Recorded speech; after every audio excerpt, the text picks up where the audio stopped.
بلوچستان کے ضلع گوادر میں سیکورٹی فورسز کی گاڑی پر دہشت گردوں کے حملے میں پاک فوج کے 14 اہلکار شہید ہو گئے۔ پاک فوج کے شعبہ تعلقات عامہ سے جاری بیان میں کہا گیا ہے کہ سیکورٹی فورسز کی گاڑی ضلع گوادر میں پسنی سے اوڑماڑہ جا رہی تھی کہ گھات لگائے دہشت گردوں نے حملہ کر دیا۔ بیان میں کہا گیا کہ بدقسمت واقعے میں 14 فوجی اہلکار شہید ہو گئے۔ ISPR نے بتایا کہ علاقے میں فوج کی جانب سے آپریشن جاری ہے اور اس بدترین واقعے کے ذمہ داروں کو گرفتار کر کے انصاف کے کٹہرے میں لایا جائے گا۔ مزید بتایا گیا کہ پاکستان کے مسلح افواج ملک سے دہشت گردوں کا ناسور ختم کرنے کے لیے پرعزم ہے اور بہادر جوانوں کی اسی طرح کی قربانیوں سے ہمارا عزم مزید مضبوط ہوتا ہے۔ نگران وزیر اعظم انوار الحق کاکڑ نے ضلع گوادر میں سیکورٹی فورسز کے قافلے پر دہشت گردوں کے حملے کی شدید الفاظ میں مذمت کی اور حملے میں جامِ شہادت نوش کرنے والے سیکورٹی فورسز کے 14 اہلکاروں کو خراج عقیدت پیش کیا۔ شہداء کی بلند درجات اور اہل خانہ کے لیے صبر جمیل کی دعا بھی کی۔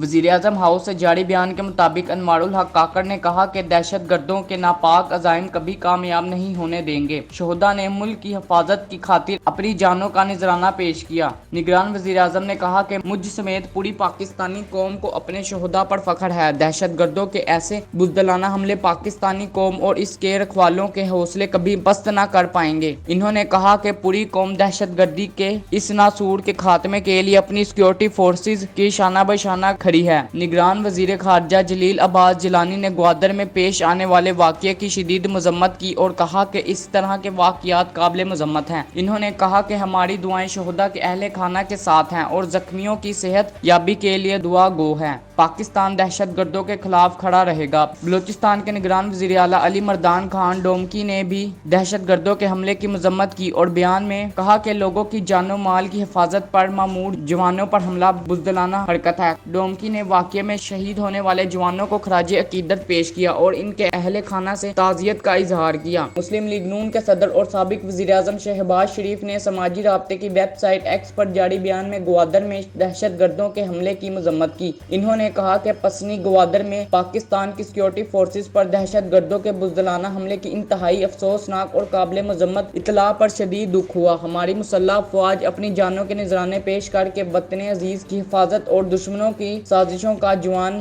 مردی سے مقابلہ کر رہی ہیں۔ پاکستان پیپلز پارٹی کے چیئرمین بلاول بھٹو زرداری نے بھی واقعے کی مذمت کی اور بیان میں کہا دہشت گردوں نے پسنی اور ماڑہ کے راستے پر گھات لگا کر فوجی جوانوں پر بزدلانہ حملہ کیا۔ شہید ہونے والے 14 سپاہیوں کو خراج عقیدت پیش کرتے ہیں۔ انہوں نے کہا کہ آخری دہشت گرد کے خاتمے تک دہشت گردی کے خلاف ہماری جنگ جاری رہے گی۔ رپورٹ میں بتایا گیا کہ نومبر 2014 کے بعد ملک بھر میں ایک مہینے میں دہشت گردی کی سب سے زیادہ 99 حملے ہوئے۔